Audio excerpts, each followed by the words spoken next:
It's Christmas Eve 2021. And now let's read a classic that a lot of us have read over the past 190 years, not just here in North Central West Virginia, but across the United States, across North America, and around the globe. 'Twas the night before Christmas. 'Twas the night before Christmas, when all through the house not a creature was stirring, not even a mouse.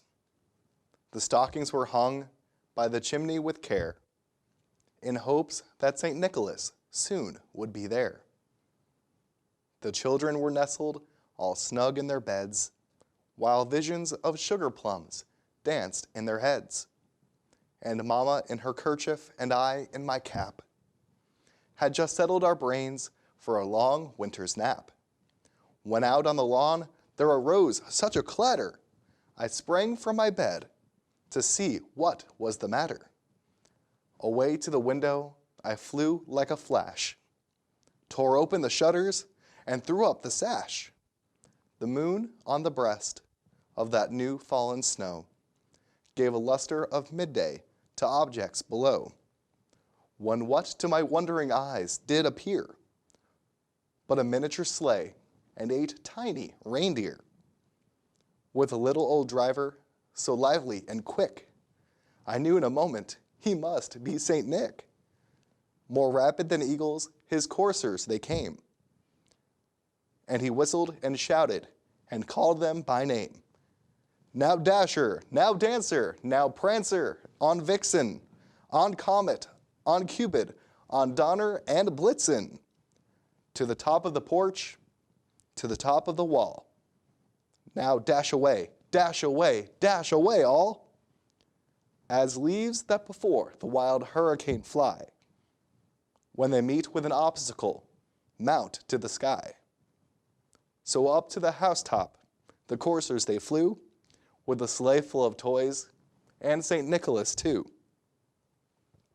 And then in a twinkling I heard on the roof the prancing and pawing of each little hoof.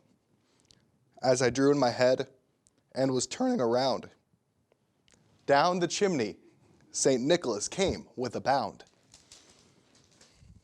Turn the page. All right. There we go. He was dressed all in fur, from his head to his foot, and his clothes were all tarnished with ashes and soot.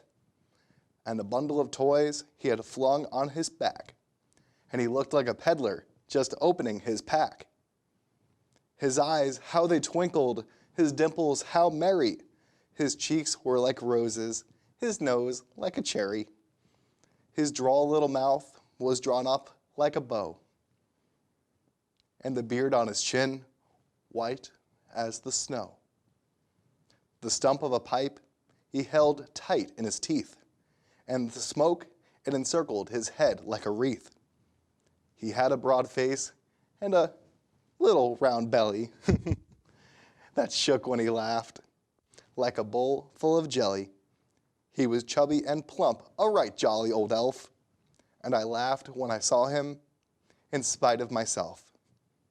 A wink of his eye,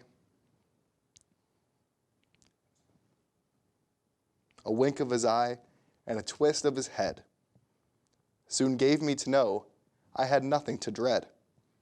He spoke not a word, but went straight to his work, and filled all the stockings, then turned with a jerk, and laying his finger aside of his nose, and giving a nod, up the chimney he rose. He sprang to his sleigh, to his team, gave a whistle, and away they all flew like the down of a thistle. But I heard him explain, he drove out of sight. Merry Christmas to all, and to all a good night. Merry Christmas to all who celebrate and observe this wonderful holiday, from all of us here at WBLY 12 News to all of you across North Central West Virginia, the Mountain State, the United States of America, and around the globe. Merry Christmas.